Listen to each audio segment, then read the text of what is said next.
Eto po, good news dahil may alok po na libreng sakay ang MRT sa June 12 at bukas na ang bahagi po ng kalsada sa barangay Bulaan, Buog, Zamboanga, Sibugay.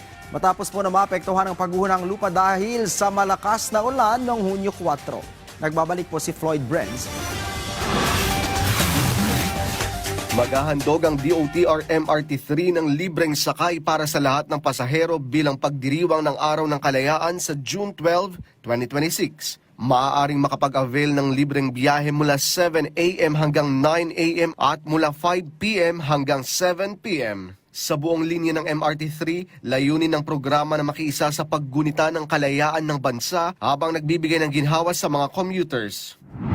Nilinis at muling binuksan sa mga motorista ang isang bahagi ng kalsada sa barangay Bulaan, Zamboanga, Sibugay matapos maapektuhan ng pagguho ng lupa dahil sa malakas na ulan. Isinagawa ang clearing operation sa pamamagitan ng pinagsamang puwersa ng DPWH, lokal na pamahalaan at Bureau of Fire Protection para maalis ang mga debris sa kalsada. Dahil sa mabilis na pagresponde, naibalik ang ligtas na pagdaan ng mga residente, commuters at paghahatid ng mga mahahalagang supply sa lugar.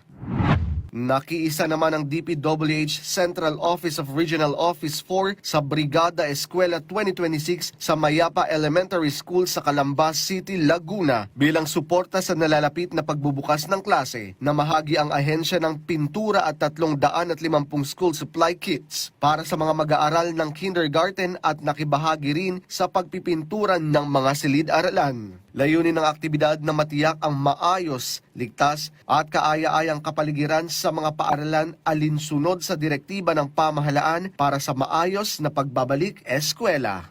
Floyd Brenz para sa Pambansang TV sa Bagong Pilipinas.